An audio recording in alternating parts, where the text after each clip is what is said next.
This week's episode of the Run, Eat, Drink podcast is brought to you by warbyparker.com. Get a free 5-day home try-on at warbyparkertrial.com/red. 5 pairs, 5 days, 100% free. Hi, I'm Jeff Galloway, and you're listening to the Run, Eat, Drink podcast.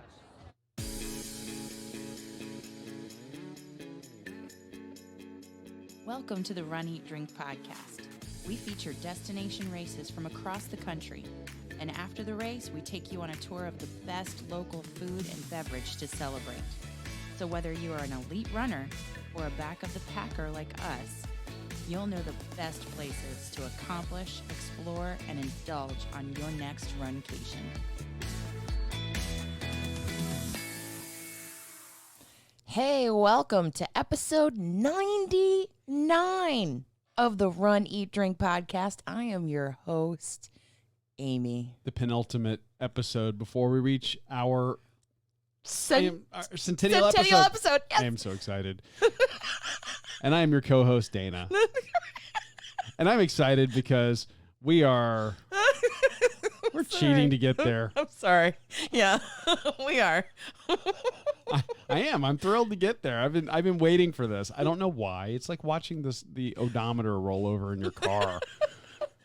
Sorry. Or watching the clock turn to 11:11 or 12:12 or something like that. So well, yes, it's true. Yes, simple pleasures. What can I say? 99. Well, we've done a lot of work, and like you said last week, we have had many more uploads to our podcast feed and Apple Podcasts, but to get to 100, to know that we've been around for coming up on 3 years in June, and having such a great and loyal audience that keeps tuning in.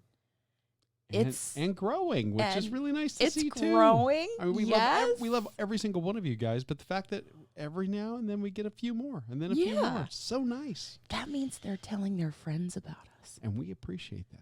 We totally do. We totally do. But I am as excited as you are for the 100th episode, but I am very excited about today's episode. Well, and I know you said we're cheating to get there to the 100th episode because we have decided not to overload this one episode with 3 huge pieces from Jacksonville, because we got so much good content. We did. And actually, we got more content than we could really fit into 2 shows. And I said cheating. We are just adapting the format a little bit. So if we were to go back and rename this podcast, today would be the Run Podcast. The Run Podcast. Because, yes, this week we are breaking up the show. We would normally do a running segment, an eating segment, and a drinking segment. But there's so much to break down from Jacksonville for you. Tonight is the Run episode, the big half marathon and latter half of our booby trap challenge recap, and a wonderful interview from a breast cancer survivor. Yeah, we're not only going to talk about the race itself, we're going to talk to a person who epitomizes or embodies the reason why many of us are running this race. And who has been affected by the amazing support in the Jacksonville area. From Mayo Clinic, Donna Foundation. The Donna Foundation and the Donna Marathon Weekend, all of that. Yeah. And we did not want to skimp on that. So no. That is the focus of this episode. And then tomorrow, or in our next episode, the 100th episode, we will go back to our roots. Yes. And we will present you with a video podcast for the eating portion of our show this week. We love that when we hear from you guys out there, you tell us that our descriptions of the food make you hungry, and and we're going to do our best to keep doing that. But sometimes a picture is worth 1,000 words, and maybe a few thousand words if it's a moving picture. Oh. So we got some fantastic video of the food that we're going to talk about on tomorrow's episode. We're not going to give too much away. Yes. And then plus an interview there. Yes. And you can listen to it, but really, you should check out the food. Yeah. In the video feed if you can. If you're newer to the show and you've only known us as a audio podcast, we actually started as a video podcast. And then as we started building our audience and hearing from you guys, we started hearing over and over again, I listen to you. I listen to you. And we'd ask, well, do you watch us? And they're like, what do you mean? Are you on YouTube? We're like, well, no, we're releasing this as a video podcast. If you've got, Apple Podcasts, it plays video. And they're like, no, I listen to it. My phone's on my armband or in my pocket on my long run. And they didn't even know that all this video we'd been shooting and editing and doing titling on all that was even there. So we said, we're working awfully hard. To deliver an audio podcast, and we can just deliver an audio podcast. But there are some times when video content is very appropriate. Yeah, right tool for the right job. And I just think, I know that in this segment we try to aptly describe, but really, the video interview, it's awesome, and we can't wait to bring it to you for our 100th episode. And then on the following day. Yes. So 3 days, 3 episodes. Yes. We will be coming back to the standard audio format, and we had an opportunity to sit down in a fantastic brewery in the Jacksonville area and sit with the brewer owner. Yes. The brew master, if you will. Yeah. So it was, and that's not something that you often see. You don't often have the brewer also be the owner of the brewery. So we've got a lot of great stuff to share with you. So tomorrow, the Bearded Pig and co-owner Chad Muncie. That's the food portion video. And check it out. Then the next episode, the 101st episode, will be an interview with Ron Gamble, who is owner and brewmaster at Veterans United Craft Brewery in Jacksonville. 3 days, 3 podcasts. I would always say 100% free, but I don't. It is 100% free. It is. So 3 days, 3 podcasts, and we can't wait for you guys to check it out. But let's get down to brass tacks, because part of the reason I'm also as excited as I am is because we're back at Donna, and this is the big race of the big weekend. And Sunday, there is just something about Sunday.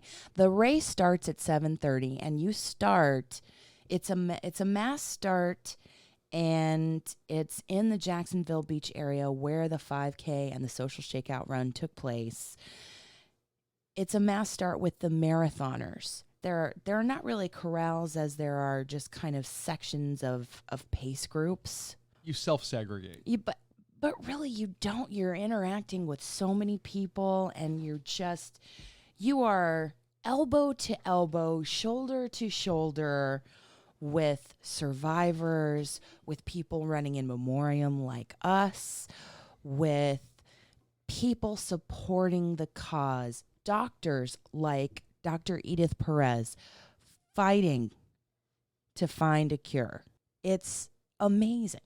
It really is. And the families, the waves of pink, some people are in, really serious running gear. Other people are in, crazy zany costumes. Yeah. It's just such a convivial atmosphere. It runs the gamut.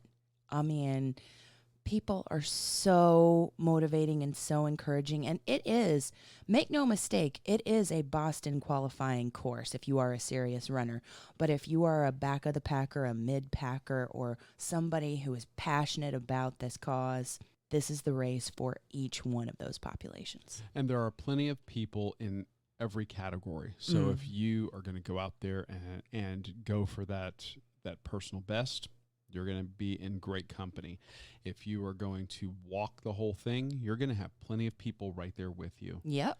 And there are even going to be a handful of people who've been running since the night before doing the Ultra. Yeah. And they did shout them out at the beginning of the race, letting people know that the Ultra Marathoners started the day before. Oh, my gosh. Yeah, that's incredible. Yeah. So that was that is just such an amazing start of the race, that big corral. But let's even back it up a step further. Oh. Let's go back to transportation on race day, because I know that a lot of people, if you're coming to Jacksonville as part of your runcation, you've stayed in a hotel or an Airbnb or something like that, and then you got to figure out, okay, well, what am I going to do? Because you've heard from us over the last couple of years what a party this is. Oh, yeah. And how there might even be adult beverages along the course, and you might say to yourself, I'm not going to run and partake in adult beverages and then drive. Right. So what do I do? Or in the Runner's Village after, the party. What are you going to do? And we really push and advocate for Uber, Lyft, rideshare service. Yes. Yes. But let's just start with driving. If you are going to drive there, you absolutely can. They have a great website that tells you where the runners should drive and park. And this year they did the parking for their shuttle service at the same place that they did packet pickup. The expo, yes. At the expo, it was the Shriners Temple. The Morocco Shrine. Shrine. And it's an enormous facility, an enormous multi-acre parking lot and field adjacent to it. Plenty of parking. So if you're driving in, you can drive there, and they have a constant stream of local school buses. Yeah, ready to go. Acting as shuttles. And it's about a 20-minute drive from that location to the drop-off. And the drop-off is actually where they used to hold the expo. Where they held it last year. Yes. Last year. And this is an old abandoned Kmart, I believe. They use that parking lot. Yep. And then you basically walk across the street and down the block, and you're right there at the Runner's Village. Yeah. From that location. It's at very, the start. very convenient. What if, though, somebody wanted to take a ride share, Amy? Well, Dana, you and I have learned from this experience. Boy, have we. The morning of the 5K, requesting a ride 5 minutes before you want to leave, no problem. No, not a problem. Requesting a ride the morning of the half or the full, that Sunday, not so much. We tried and tried and tried in the half hour before we decided to drive to the side of the expo and get the bus transportation. There was just no ride share available anywhere. No, they weren't showing up on the map, and there was just no luck getting anybody to come to where we were at. And we were staying at an Embassy Suites on Bay Meadows Drive or Bay Meadows Road, not very far from the interstate, and really only about a 15-minute drive from the Morocco Shrine, and about a 20 to 25-minute drive to the beaches themselves. Yeah, we were very centrally located. Yeah, we've chosen this location a couple of years ago, and we keep coming back there because it's generally pretty central to everything in Jacksonville. It's the Embassy Suites up there, so it's a Hilton property. They're not a sponsor, but it's a great place to stay. Yeah, we like the included breakfast and the 2-room suite. We had a lot of stuff to haul around, from running gear, our luggage, stuff for the podcast. So it was the 2-room suites tend to work out really well for us when we're traveling. But there are tons of options up there. I mean, Jacksonville is the largest city in the state of Florida by land area. There's no shortage of hotels. Right. But on a Sunday morning, there is absolutely a shortage of ride share. So, if you're going to do ride share on the morning of this race, we highly recommend availing yourself of the opportunity to schedule that ride ahead of time. Oh, I wish we had. So we had to pivot on the fly. We headed over and we ended up getting the bus transportation. Which was fabulous. It was awesome and very well organized and very well executed. It was. I think that's a good tip for people if they really do want to participate in rideshare. Mm-hmm. So you get done with, you get off the shuttle, you walk over towards the runner's village. You're kind of walking down the road where the race start is going to be. Mm-hmm, the first quarter mile. And you get to this intersection, which is kind of the main street along that or it's the last street before you hit the beach itself. Mm-hmm. And if you just keep walking, that's where, if you watched any of our social media, they have this colony or this group of porta potties. Yes. And it's controlled chaos at this race because they don't have them they're not far very apart. far. Well, they're not far apart and they're not far. I mean, they're at the start line. Oh, basically. yeah. It's the only race I've ever seen do that. I just think it's the close proximity to all the businesses, the runner's village, and the start, and it's all really close together. I think it's very well executed for the amount of space they maximized. Yes. And I think that the runners were very well organized into lines. But I have another tip about the porta potties. Oh, okay. Yeah. You didn't tell me about this. Yeah. I was just thinking about our experience because, you got to have that last minute stop before you start. Otherwise, you may be dipping into a porta potty on the race course. Mm-hmm. And I'm not saying that you're not going to. And they're very well positioned throughout the course. They are, actually. But, that last minute urge, the lines are very well executed, and the runner etiquette for all of that is very well done. But I will tell you, based on my experience last year, right before the race, bring with you a travel package of tissues. Or baby wipes. Or some kind of toilet paper replacement. I agree completely. Because we were there, maybe 10, 20 minutes before the start. We started 7:30. Yes.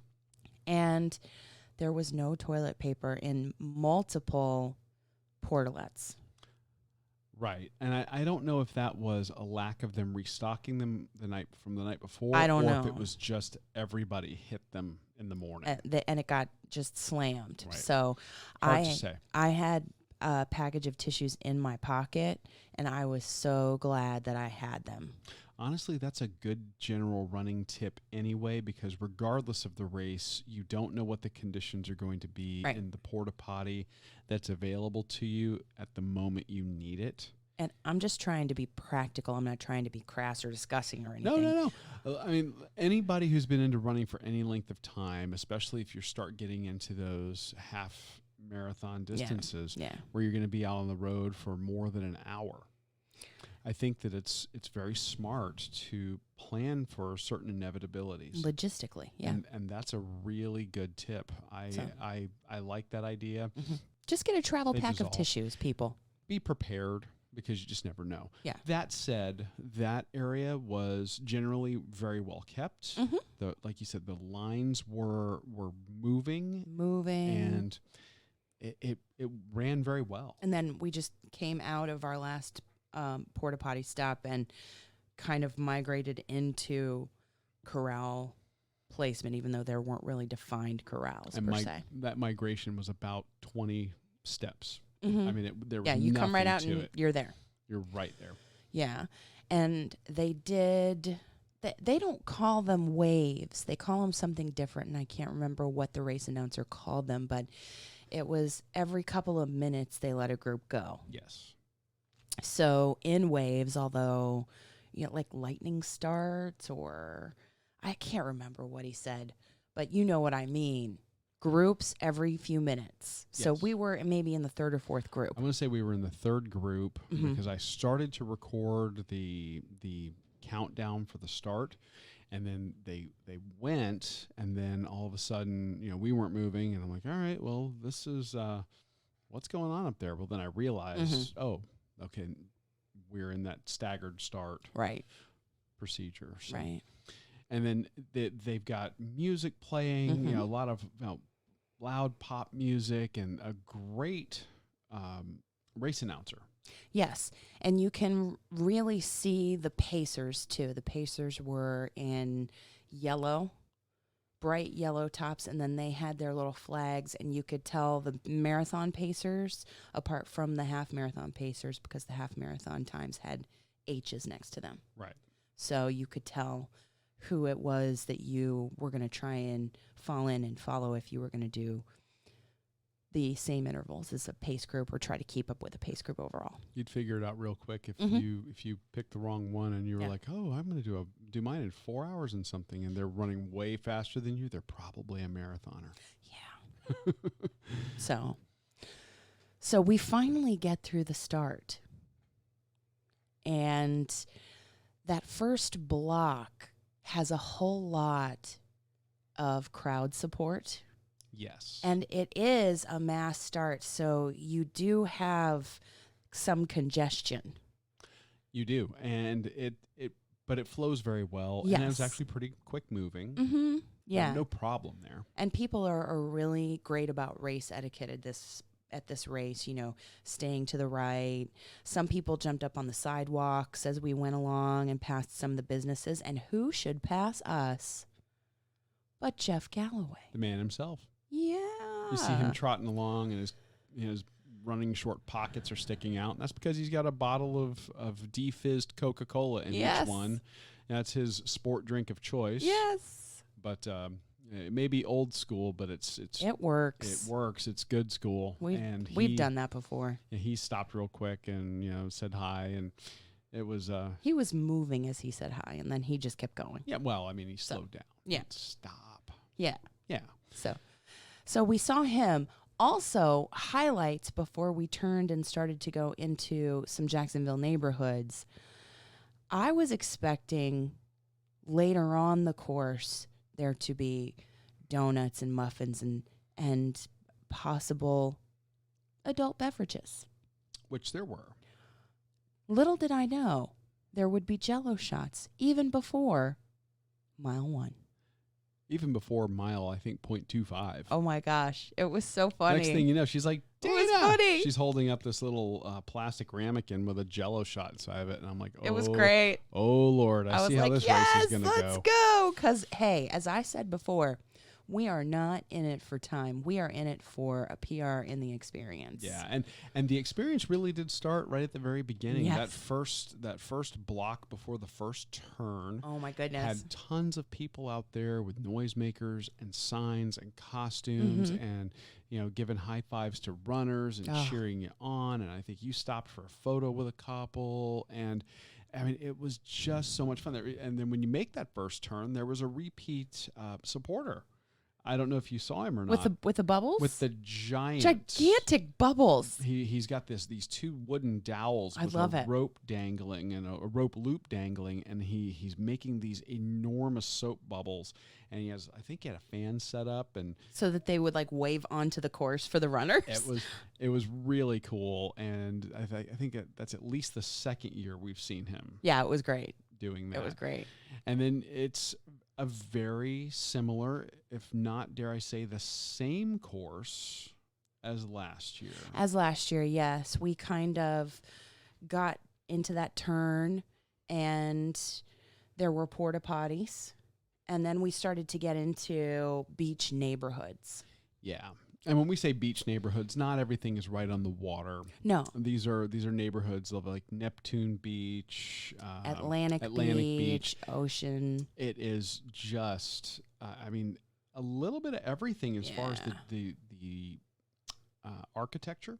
Yeah, beautiful houses. Great houses. Streets, for the most part, super flat. Super flat, yeah. All paved. There's no, I don't recall there being any off-road. No trails, no uneven pavement. It was very nice, very safe. Not really hilly. Not very hilly. I mean, you had a couple of spots here and there where there might be like a little elevation, 6 foot, 8 foot, elevation or a little something. bit. But nothing that you would call hill work. Although we people were out there cracking jokes about it. We were right there with them. Yeah. So. And the encore support again. The neighborhoods came out in force, and along with the water stops, and they were well stocked with water and Gatorade. Every single one. Mm-hmm.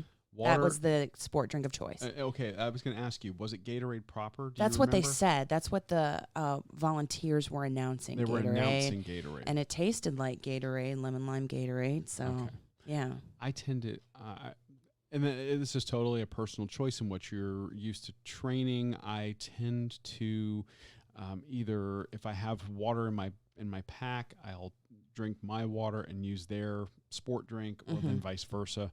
This time around, knowing this race, I opted not to carry any water of my own. And I didn't either. And last year I carried a hydration backpack. Yes. And I didn't really need it. And I was going to ask you, what did you think about this year? This year it was well stocked. I will tell you that just because it's well stocked doesn't mean you should skip one. Even though the weather was between 50 and 70 degrees the entire time and the humidity was low, I feel like I didn't take advantage of, even though they were fully available to us and well stocked, I don't think that I did enough hydration and nutrition because of the way I felt at the end. Were you taking at least one at each, or were you skipping some of the water stops altogether? I skipped some. Okay. I skipped some, and that was not good. And Jeff reminded me of that in the email exchange that we had. I was feeling pretty down, pretty lousy at the end. Your energy level was low. I couldn't push. I don't know what was happening. And I tried a lot of the, mental strategies and mantras and things like that. And as good as this race is, and as great as it makes you feel, then I just didn't run a smart race in terms of nutrition and hydration. Well, this is a trap that you get into when the weather's really good. And when you remember things like, oh, there's going to be so much on-course support. I don't need this. I can skip that. Don't do it. No. Run your race the way that you normally run your race. The way you train it. Yeah. Yeah, absolutely. We were very fortunate. Each day, Friday, Saturday, and Sunday. Friday was cold and windy. Saturday was a little less cold, a little less windy. Sunday, even less cold and less windy, but very pleasant, even on Sunday. No rain. But that pleasant weather, just because it's cooler outside, you can get in that trap of getting dehydrated because you don't realize that you're sweating as much as you are. Yeah. And, I was focused on, what is this neighborhood going to be like? And, oh, my God, this woman has a baby pig. Yes. Well, we did get to take a picture with a baby pig. So cute. It's in the episode artwork, y'all. Oh, my God. It is adorable. It was awesome. And I mean, there were treats along the way, and we ran into a lovable extra miler from the Extra Mile podcast group. Not once, not twice, but 3 times during this race. Once at the porta potty lines, once when there was a neighborhood where we were coming, and then the people who had already looped around this portion, it was kind of an out and back kind of portion of the course. And so we saw her, and she was waving at us, and Roxanne Baggett, the 3rd time we saw her, we were on a stretch of road where some out and back also what was super close, and not just really divided by trees and and so we stopped, and it was a 2-lane undivided it was road. It was 2 lanes instead of a divided kind of neighborhood like where we saw her the first time. So Roxanne Baggett, we loved seeing you, and that gave me such a boost of energy, let me tell you. And the picture I will cherish forever. We took a couple of pictures, like she's hugging me, and then we looked at the camera. So those pictures I will cherish. And a few moments later, I would also cherish the mimosas and Bloody Marys that we ran into in that neighborhood.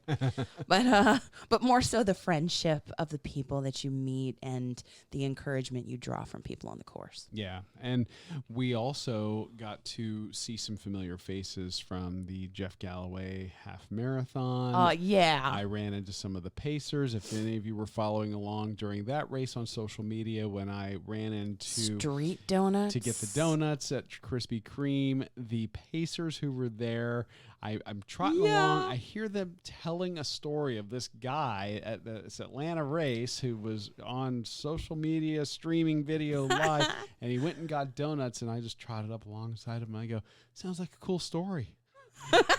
I love hearing stories about myself. And hey, and they're like, oh my gosh, it's you.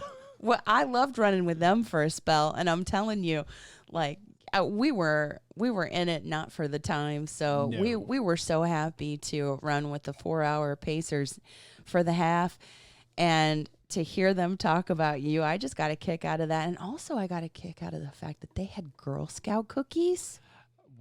Some very enterprising Girl Scouts got a great idea and set up a stand, and were selling cookies to runners. Yeah, and they bought them, and I think Awesome. they had a couple of different kinds. They gave me some Thin Mints, and they're like, we're going to learn from your husband's mistakes. We're leaving them in the sleeves and in the boxes. It was great. And then they ended up giving the remainder to, I believe, some of the police officers who were protecting us on the course. Yeah. So that was fantastic and just a lot of fun. And then when we were running with them, we got to run into another member of the Runcation Nation, James Gray. Yes. That was so great. He's like, I like your beer recommendations. And he posted that on Facebook. And we had actually seen him the day before. Yeah. Or was it the social shakeout? It was the day before. The day before. 5K. Yeah, the 5K. So just again, you're running into people that you've met before and connecting, and you're all. I love that picture with him over the running. It was great. And just what a great time with awesome people. It is. Yeah, the mile markers are great. They're huge. They're huge, and the people in the neighborhoods and the way that they deck out the neighborhoods. The bouncy hunters, 2 years ago, when we first came to Donna and we came to the social shakeout run, and we met Dr. Andy Sharp, and we were introduced to that group, the Bouncy Hunters, that raises money for the Donna Foundation and through the Donna Marathon and Weekend, and just they run all over the place and just spread their message all over the U.S. and I think even internationally. When we were running in the latter part of the half, they had done chalk artwork of their logo on the streets. I mean, there were some posters throughout the course a little bit earlier, but I loved. And then when we posted the pictures right after the race, one of them, I think Laura, commented, "That's outside my house," because even in the latter stages of the race, in mile, 11 or 10 or 11, something like where that, her house is, I saw that and I was like, "Dana, take a picture." And I laid down by the logo, and my first thought as you're taking the picture is, am I going to be able to get back up? And then later on, after that, there was beer and vodka, so it was okay.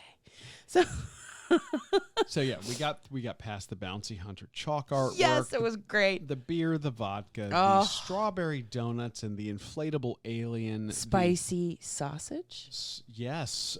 And some, it was actually homemade andouille sausage. Yeah, that was great. Are serving up on that the race vodka, course. I got to come to that vodka stop earlier so I can get the actual Bloody Mary. You had a deconstructed Bloody Mary. It was the Bloody Mary sans the Bloody Mary mix. Yes, and I also enjoyed the stop with the champagne that was really close to the beaches when they were like, yeah, man, we're out of cups. Just take the bottle and don't put your lips on it. And that may or may not have happened and been captured on video. It was great. It was great. It's an amazingly respectable I'm showing there. It was very good. I did it. But then around mile, I mean, you were kind of hitting a wall at mile 12, and then you right at the 13, as you saw 13, you started turning it back on. You found something inside of you because you decided you were going to finish strong, and you went for it. Well, down around the corner and down the chute, you're back on that last stretch, right in the middle of, right near Southern Grounds. Southern Grounds. Yeah. And we finished crossing that finish line just ahead of our friends, the 4-Hour Pacers. Right there with them, yeah. Yeah. Yeah. So, how did you feel during the race? Well, generally, I felt pretty good. Yeah. I think that I probably dressed a little warmly. Yeah. Based on the previous 2 days, I don't think I really needed the sweatshirt. I wore a hooded sweatshirt with the podcast logo, and it was the only thing that I had that was truly a warm piece of gear. I had other compression stuff. I had other moisture wicking stuff, but I was looking for something to keep me warm. And if I had really thought that through, I probably wouldn't have worn that on Sunday. But it had like our logo with the breast cancer ribbon and your mom's name. It had that, and it also had something that was very important, which was pockets. Yeah. And I needed that to carry some of the gear. So I get it. It worked out well.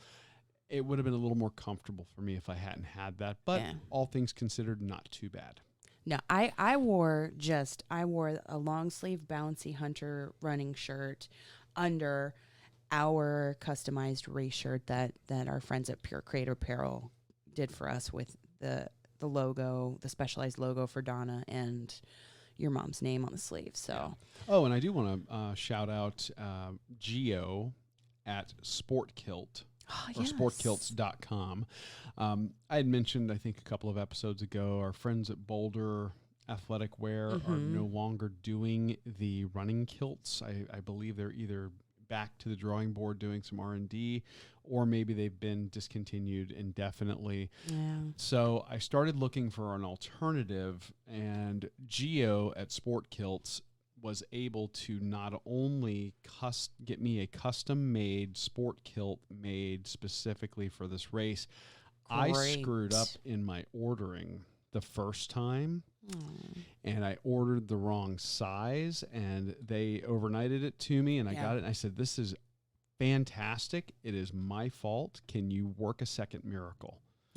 And they were able to come through. They shipped my kilt, which was of the McPherson clan tartan, through my father's lineage, that I wanted to be able to wear for this race, to kind of honor both of my parents. So I had my that's great. In fact, I'm wearing it right now. The sport kilt, as we were recording, that sport kilt with the shirt that we had made to honor my mother, who we lost to breast cancer in 2016. They were able to pull it off and ship it to the hotel. So when we checked into the hotel Friday, it was there waiting on us. Props to the hotel staff. And hotel staff said, hey, we've got a package for you the minute we walked in. So fantastic folks. Again, not a sponsor, but Sport Kilt. We are going to link to them in the show notes as well if you're interested in kilts for your everyday athletic needs. And they also do custom kilts for serious formal wear and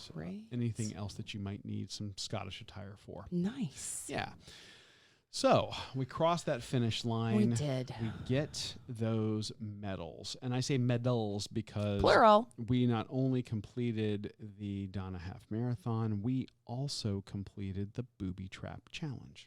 Which is the 5K on Saturday and the half on Sunday. Or some people do the 5K and the full marathon. But it's 2 races in the race weekend. And so the half marathon was a nice, elegant combination of that dolphin kind of artwork from years past, but also of the running pink ribbon. The running pink ribbon that is telltale of the foundation, like the cornerstone of all of their artwork and everything you see around town during the entire Donna Marathon Weekend. Yes. And the Booby Trap Challenge medal is 2 seashells that look like they could be the top of, like, Ariel's costume. A mermaid's bikini. A mermaid's bikini. A shell bikini.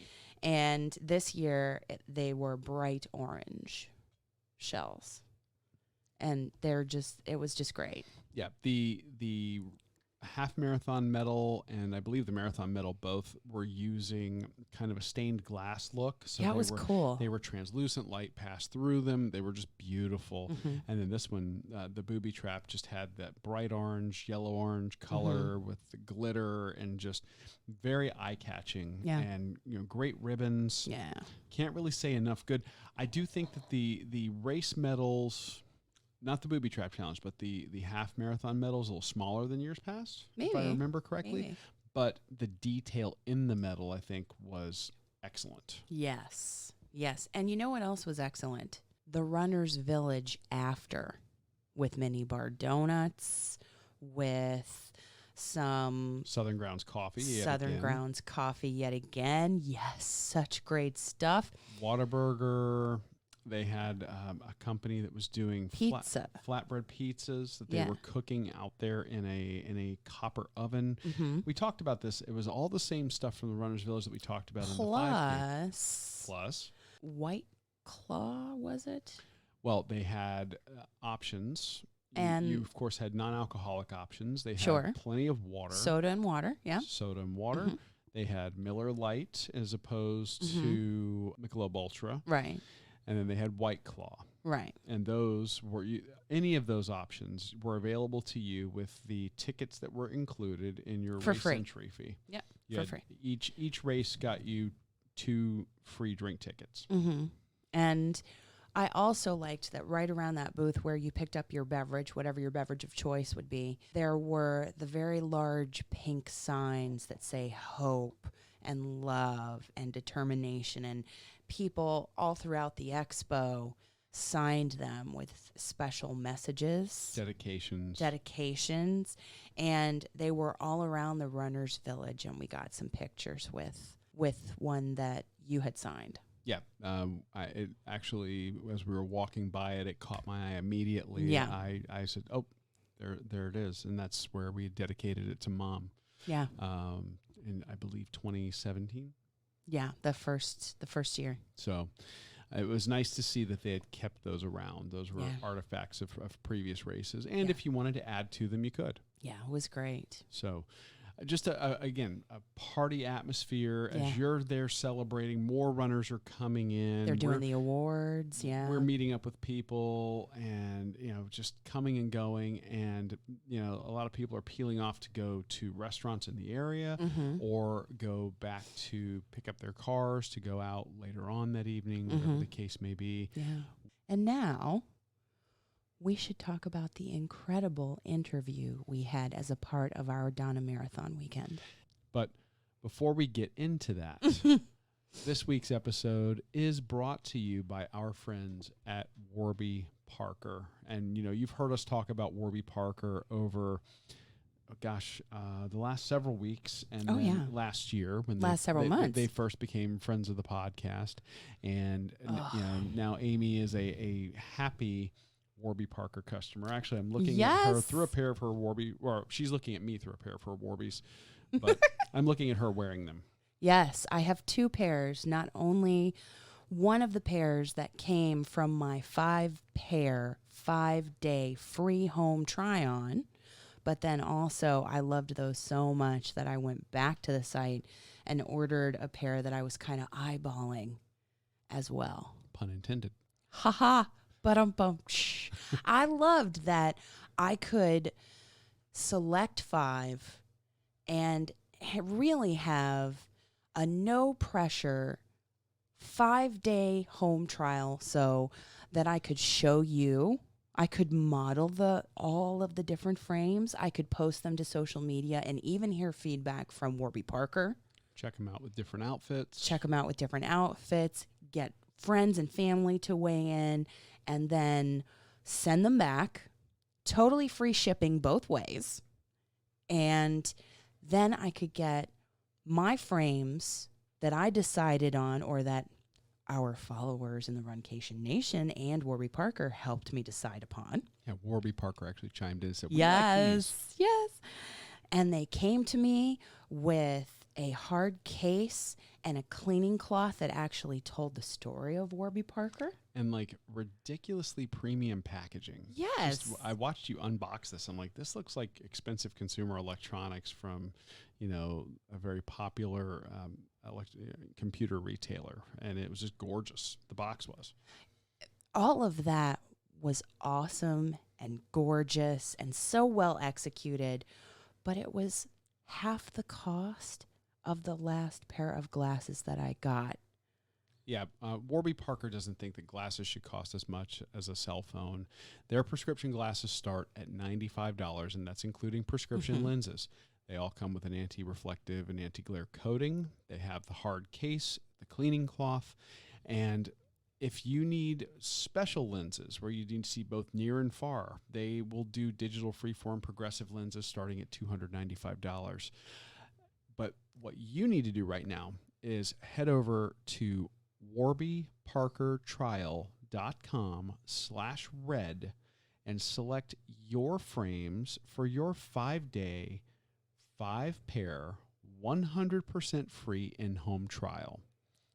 By going to warbyparkertrial.com/red for the Run, Eat, Drink podcast, you help support our show and you get an awesome 5-day free in-home trial. And if you're in need of glasses, this is an excellent resource. And so many runners like us are starting to need those glasses as they get into their 30s and 40s. Yeah. And if you're going to have to get something, you want them to look great. You want them to be a great value. Check them out, warbyparkertrial.com/red. And we thank Warby Parker for sponsoring the Run, Eat, Drink podcast. Yeah, we talked a little bit before the Donna Marathon Weekend about how we wanted to bring you guys some stories from the race, because it's great to run a race for a charity or for, some cause. But when you get to talk to somebody who's personally affected and who's going through what it is you're running for, it really brings it home. And there are just so many amazing stories out there. And we were very fortunate to be able to talk to this person that we're about to introduce you to. Angela Sposito. Angela Sposito is a survivor, and she got hooked up with us by way of the Bouncy Hunters group. So we have to send a special shout out and a special thank you to Dr. Andy Sharp for introducing us to Angela and her 2 beautiful daughters. And they ran this year the family fun run. And then she happened to sit down with us and talk about how her diagnosis changed her life and ultimately changed her career path, and the impact it had on her and her family, all in the wake of Hurricane Matthew, no less. So we were able to grab some empty seating Yeah. in the Runner's Village and throw up a couple of microphones and record this interview with her. So without further ado, this is Amy and Angela Sposito. So let me just introduce this a little bit. We are in the Runner's Village at the 2020 Donna Marathon Weekend. They have just completed the 5K and the family fun run, which is a mile. And we have run into Angela Sposito. Did I get it right? That's correct. Yes. And she is a survivor, and she has so graciously decided to come onto the show and tell her story, one of the stories that is so inspiring to us this weekend. Thank you for coming on the show. Yes, thank you for having me. tell us a little bit about your journey. It was kind of a fast and furious journey. So Yes. I was just a mom, breastfeeding my baby, and I found a lump, as many women do, and something just told me that I should go get it checked out. So I went and got it checked out, and it ended up being breast cancer. And you had a lot going on at the time, not even just, I can't even say just, being a new mom, Right, yeah. right?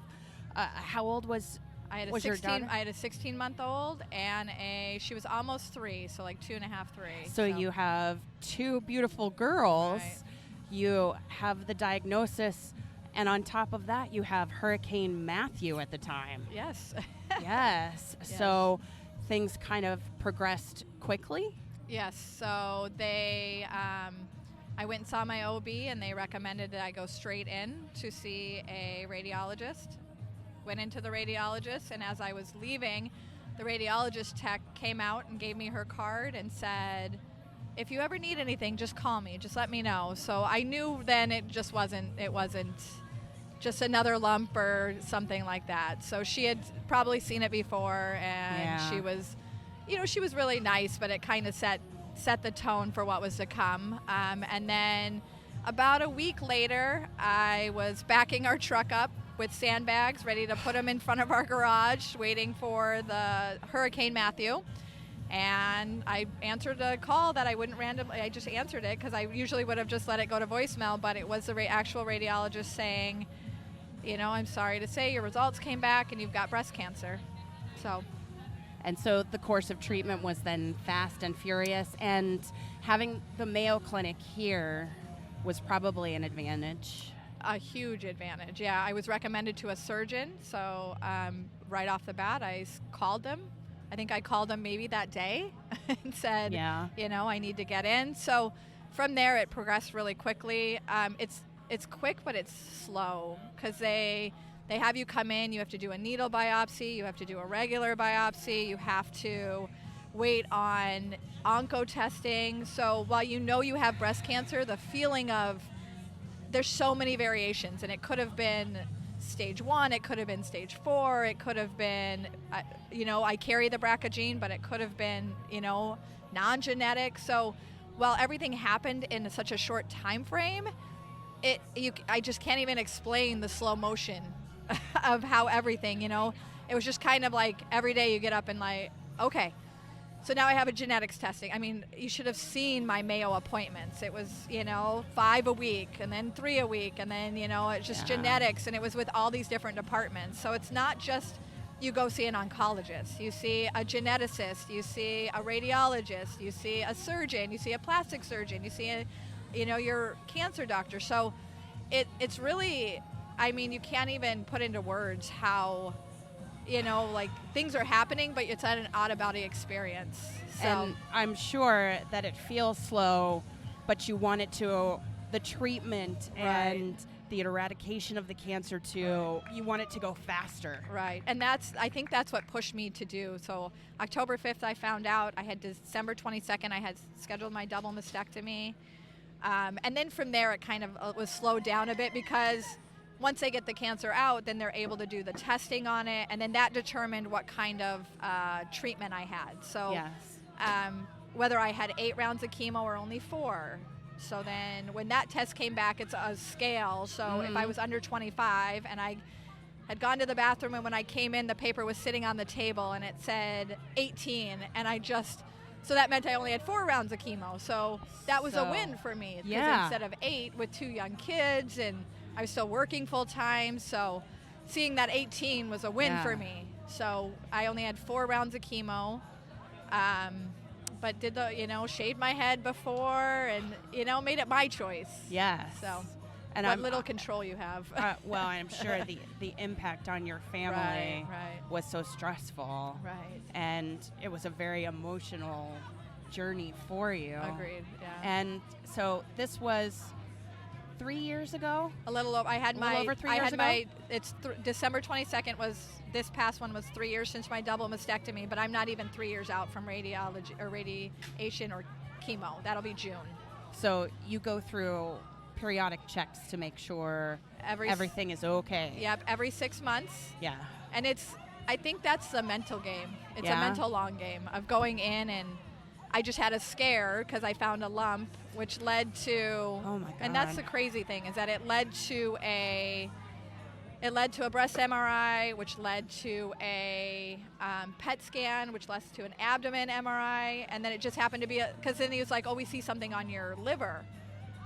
So in my mind, I'm like, okay, it metastasized, possibly, scary. So I'm going so down, scary. went some down, I'm planning my funeral and writing letters to my kids, and I know. It must be but so then it hard. then it came back, and he said, oh, it's just a lesion on your liver. And I thought, oh. Everything's okay. I know. Everything is okay. So you swing that pendulum of like here to, okay, now you're fine. Go about your day. Oh. But yeah, it's a mental game. I think now it was physical at first, and now it's a mental game of every 6 months going in and hoping that you feel a lump and you're like, it's nothing. It's just scar tissue, or it's nothing, or you're just having a lumpy day. But getting the treatment and staying on top of it right is the message that Agreed. You can stay ahead of it, and nothing is too small to say, hey, I need to get it checked out. And if you have a feeling, you just go. As women, we have this intuition, and you just know. And there was something about it that just said, because it was little, and I could have had a clogged duct, and had I waited and waited, it would have been higher stage than it was. So, and it was fast early growing. detection Agreed. is so key. Agreed. Because I didn't do regular breast exams. I was 35, 36. Why? In your mind, No you think, family why? history? Well, I didn't know about a family history. At the time. Again, I didn't know. So you were thinking. Right. I just didn't think about it. I was Yeah. breastfeeding. I had 2 babies. It was the lowest priority for me. Yeah. So I think that, and I mean, since then I've been educating myself and knowing that, it's good to know your family history, and it's good as a woman to just do checks. It's just, and anything that you feel is abnormal, it doesn't matter. Like it's a simple test to find out, to peace of mind, and to know, to fast track your, safety. Your treatment, Right, your safety, treatment, your life. anything. Agreed. Yeah, agreed. to protect your future with your family. Right. And now we met you through the Bouncy Hunters and through Dr. Andy Sharp, Andy and Mike Sharp. And how did you get involved with them and with the Donna? So it was a random acts. We have a mutual friend, and when I got breast cancer, she was like, oh, well, I know a doctor. She had some similar, a similar journey, and so I can remember meeting her at a bar. Like it a was small world. Completely random. I was with a mutual friend. We were out, and she said, "Oh, Dr. Andy's there." Yeah. And I said, "Okay." So I went and talked to her, and it's history from there. We've we've kept in contact. She's a great source of, just somebody, a sounding board to say, am I crazy for feeling this? Is this what I should do? And she's such a light. She's amazing. I mean, there's nobody like her, and she can inspire and persuade anybody. And so the first time I ran, she said, hey, I need runners. Now, how long ago was that? That was 2 years ago. 2 years ago, and that was the half relay here at Donna? Half relay. Yeah, so she said, get a team. Get a team. You can hear a team in the background, too. So we got a team. I got a team. I think it was 1, 2, 3, 4. So I got me, my sister, my husband, and one of my really good friends, and we did it. And everybody just said, okay, because that's the support that I have. And everybody said, I'm going to run. How was the experience running? So it was amazing. I mean, the way you run through, and you feel like you should stop, and you feel like maybe I can't do it, and you just see, that's an amazing thing. The person to the left of you has no hair, and they're just finished chemo, or they're in the middle of it, or you see the shirts where they say, faith over fear, and I'm running for somebody that has already passed away, and you're like, I can run. So that's the experience. It's amazing, and everybody cheering, and it's just, it doesn't even feel like it's work. Like the way the runners are supported by the community, and the way that you connect with people on the course. Like we come every year and we run to remember my mother-in-law, who we lost to stage 4 breast cancer. Oh, wow. So that's why we have her name here. And we meet people like you in the races all the time. And we have to say that you and people like Andy are such sources of inspiration and comfort to us. And we want to get your stories out there and think that you're a source of inspiration for our Run, Eat, Drink podcast audience. Oh, great. For getting up here at the Donna and running for a cause. Yes, it's an amazing, like, I don't think because I think sometimes we feel siloed and you're walking around and seeing women and you're thinking, like, how am I doing this? And then you see everybody doing it. Yeah. And it's amazing. And it's like you're adopted by the community Agreed. and supported. Yeah. And did this journey actually impact your career as well? It did. I was a project manager for a financial institution.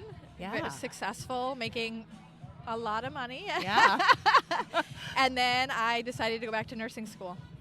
Oh. Yep. So I thought every day when I left my kids, they'd say, "Mommy, what are you going to do?" And they would see me on a computer, and that's, not that it wasn't impactful, but at the point it was tough for me to leave. So I thought, if I'm going to have to leave them, it's going to be for more helping people and to say. So now, I would do it 100 times over.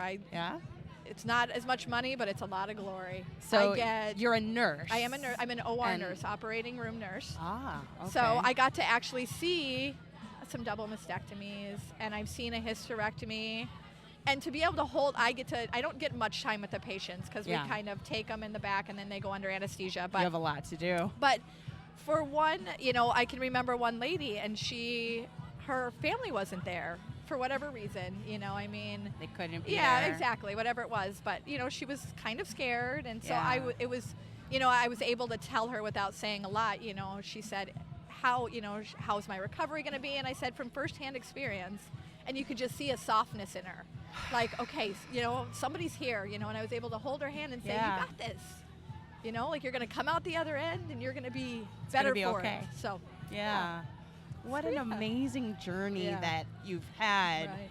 with your family, with your recovery, with your career. Right. And for you to come on and share that with our audience.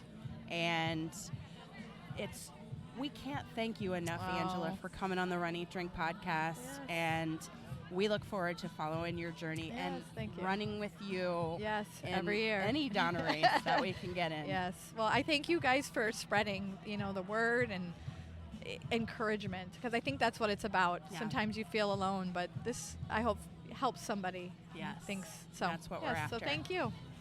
Angela was so very giving of her time. And her two little girls were so patient. And watching her with her girls and seeing how strong she looks and how much fun they were having and just how great the energy was, and hearing her story of survival and of overcoming and facing that scary diagnosis of being a carrier of the gene, facing that head on. It's inspiring. Yes. And her message of early detection, and as a parent, her just saying, life doesn't stop. You've got to fight it, and you have to continue to support and help your loved ones and your family. And the way that she did that, and the way that she now helps people and supports people as a nurse, that is what an incredible story. And thank you so much to Angela for being so brave to share that with our audience and with us. And to see her setting that example for her girls. Yeah. Just absolutely incredible. It was a great opportunity for us. So that is going to bring us to the end of the run portion of this 3-part Run, Eat, Drink podcast week, where we talk about the Donna Half Marathon Weekend. Tomorrow. Oh. We're bringing it back. We're going old school. We're going video. And get ready for your mouth to water. Oh, absolutely. Because the Bearded Pig is doing some incredible barbecue in downtown Jacksonville, and you're not going to want to miss this next episode where we're talking with the co-owner of the Bearded Pig, Chad Muncie. Oh, it was terrific.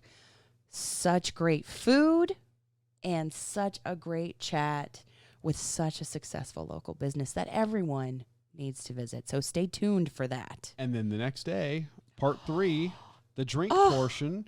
So we have a run and eat and a drink. We are going to be at Veterans United Craft Brewery talking to the owner and brewmaster himself in his tap room. Ron Gamble sits down for a flight with us, and we cannot wait to share that with you. It's awesome. So tune in tomorrow, tune in the next day, and for now, thank you for listening to this week's episode, the penultimate 99th episode of the Run, Eat, Drink podcast. Yes, and if you have a story to share, or you have a recommendation of a place to eat or drink, or a fabulous race we should run near you, don't forget to drop us a line at info@runeatdrink.net. That's info@runeatdrink.net. Or leave us a voicemail at 941-677-2733. That's 941-677-2733. And guys, if you get a chance, head over to Apple Podcasts, leave us a rating and review. If you've been inspired by the story that you heard this week, if you've been made hungry or thirsty by anything that you've heard on the show in the past, or you've gotten that urge to get up off the couch and run, we'd love to hear it. We'd love to get that rating and review. It really helps us out, helps the show get discovered. We also want to thank Warby Parker for their continued support of the show. Yes. Check them out over at warbyparker.com and get your 5-day, 5-pair, 100% free in-home trial by going to warbyparkertrial.com/red. So, for now, everybody out there, have a fantastic week. Tune in tomorrow. But for now, I'm Amy. And I'm Dana. And we will talk to you really, really soon. Thanks for listening to this week's episode of the Run, Eat, Drink podcast. We're having a great 3rd year because of your support. Don't forget to follow us on Facebook and Instagram at Run, Eat, Drink podcast. And on Twitter, we're at Run, Eat, Drink pod. You can also give us a call at 941-677-2733 or shoot us an email at info@runeatdrink.net. Visit our website at runeatdrink.net and click on the subscribe link so you don't miss a minute. Accomplish, explore, and indulge right along with us. We'll talk to you next time.